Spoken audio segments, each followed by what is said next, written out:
Olá, docinhos e doçuras, tudo bem com vocês? Estou vindo aqui mostrar para vocês, né? Vim aqui participar de um curso, né, gente, de apenas um dia aí. 4 horas de curso de feltro sem costura, gente. Olha que coisinhas mais fofas. Coisinhas mais fofas aqui, gente. Vou mostrar pra vocês. Bom, desculpa aí, meu neto apareceu aqui me chamando. Enfim, vou continuar mostrando pra vocês essas coisinhas fofas aqui. Claro que hoje, né, no primeiro dia, não vamos aprender isso tudo aqui. Vamos aprender o básico do básico. Mas estou mostrando pra vocês, né, que nessa forma de fazer sem costura, pode fazer impossibilidades de coisas aí. Acho que eu falei errado, gente. Mas é isso. Sem usar agulha nem linha. Muita gente acha que o segredo é cola e não é. E vocês vão pegar aqui, jeito fácil de fazer. Se você fizer direitinho, o seu corte vai ficar assim, ó. O que está mexendo aqui? É o tecido, né? Aqui é o fio. Olha aqui o que está mexendo, ó. E aí eu estou tirando, sem fechar a tesoura, bem rentezinho, a linha. Olha como é que está ficando certinho. Aqui em seguida, né, após a explicação do professor, ele nos forneceu um kitzinho aqui, que é para a gente estar fazendo na aula. Então aqui, ó, já recortei, aqui é um. Depois vamos recortar esse amarelo e esse azul aqui. Estamos esperando o restante da explicação do professor. Aqui já cortei todos, né, que ele mandou cortar. O branco em círculo e não separar, o amarelo e o azul, separar todos eles.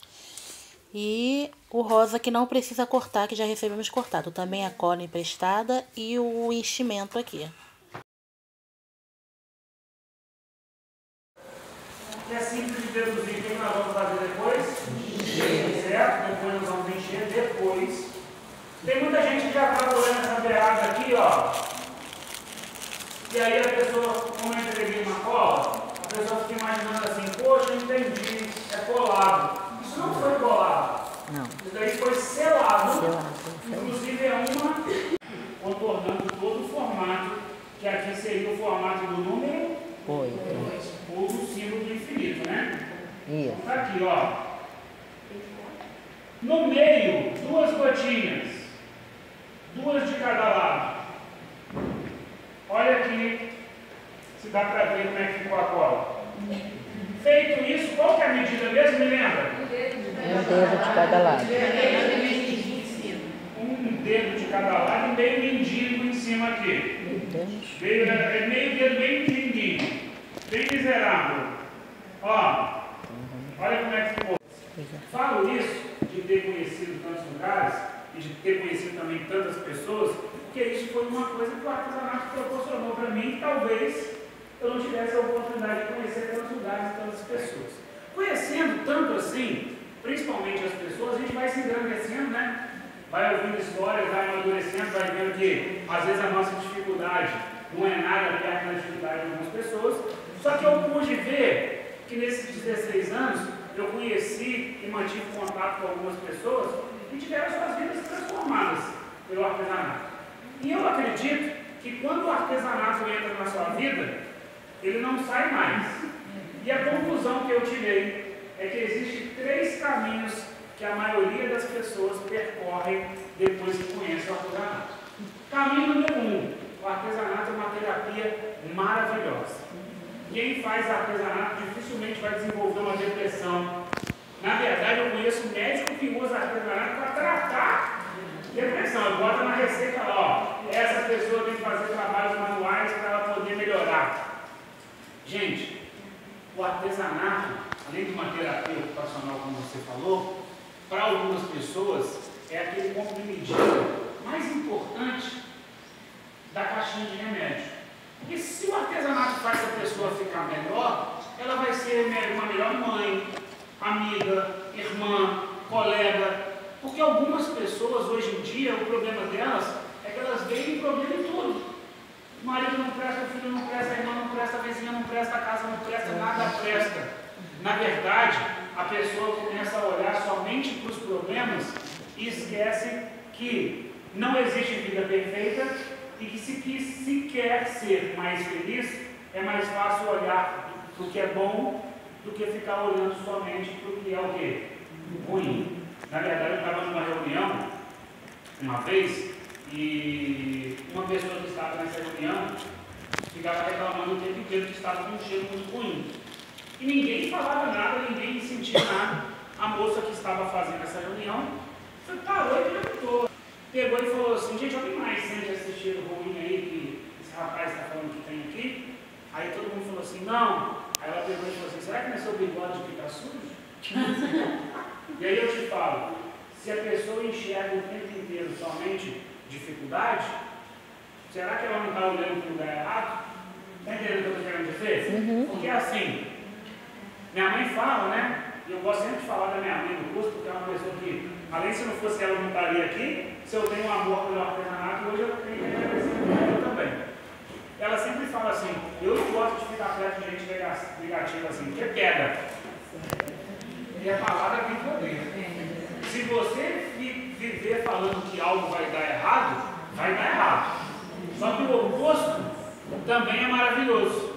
Se você falar que algo vai dar certo, na sua vida tudo tende o quê? A dar certo. E quando eu ouvi isso, eu comecei a pesquisar muito sobre esse assunto. Como eu trabalho com pessoas, eu gosto sempre de dar essa parte da motivação, que eu acho que é importante, que a gente tinha que agradecer todo dia, ajoelhar e agradecer a Deus que está vivo, primeiramente. É verdade? Eu estava vendo uma experiência no Instagram, e a experiência a moça fazia, uma experiência que assim, eu fiz, e eu fiquei tão assim, caramba, é verdade mesmo, que eu convido, faça isso na sua casa, você por exemplo.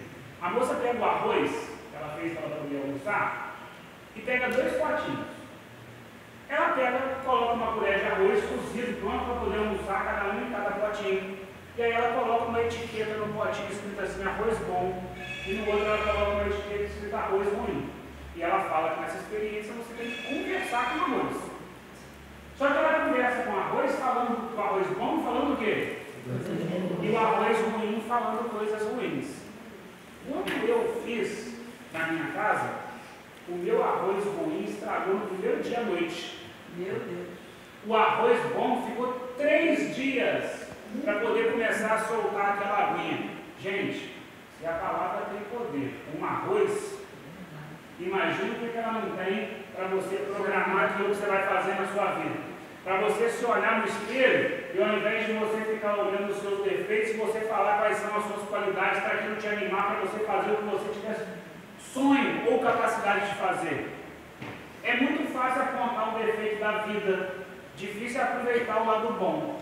E tem muita gente que parece que tem uma âncora que prende, né? E aí eu fui contar isso para minha mãe, sobre essa experiência que eu fiz.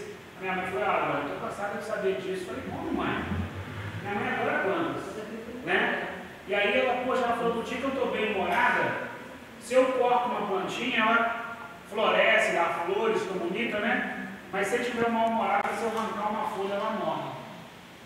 Poxa, na planta, no arroz cozido, o que faz na vida de um filho se a gente souber incentivar para o lado bom? O que faz na nossa vida se a gente souber que olhar para o bom é muito melhor do que olhar para o ruim? E aí eu posso dar até um exemplo lá da minha casa para vocês. Eu, assim, às vezes me incomodava com um defeito, mas tinha tanta coisa boa que não vai ficar olhando só para o defeito. Está entendendo o que eu estou querendo dizer? Uso laque. Assim que ele está pronto, é como se eu passasse um verniz. Se ele sujar, é só eu passar um lencinho umedecido para limpar e depois passar de novo. E se eu quiser desenhar ou maquiar o feltro, antes eu passo spray para não manchar. Então, ó, ele usa tanto no início como preparação, quanto no acabamento para ele ficar mais bonito. Só que uma das partes mais importantes que eu uso o laque é na modelagem. Lembra da saia da Mamãe Noel? Lembra ou não? Então, olha só. Se eu quiser fazer um cabelo de uma boneca e esse cabelo for encaracolado ou cacheado, olha o que eu faço. Olha aqui, ó. Presta atenção. Tá? Então, olha só. Se eu quero que o cabelo fique cacheado, eu vou pegar um spray Vou passar e vou deixar secar de 10 a 15 minutos. Eu vou usar isso aqui no final da aula e mostro para vocês como é que ficou. Isso tudo, o seu trabalho fica mais bonito. E depois da explicação toda do professor, né, dessa reflexão maravilhosa aí, a gente veio montar, né, a nossa corujinha aí. Já enchi a minha aqui, depois só vamos levar para o professor selar. E chegamos ao fim da aula, gente. Olha como ficou a minha corujinha aqui que eu montei na hora, né? Não deu para me mostrar montando, colando tudo na hora, que é muito aluno, o professor explicando outras coisas, não deu. Mas aqui tá o certificado. E o fim da aula ficou assim, gente. Essa mini corujinha aqui linda, sem costura, tá vendo, ó? Lindinha, lindinha. Então o vídeo foi esse. Beijo, beijo. Tchau.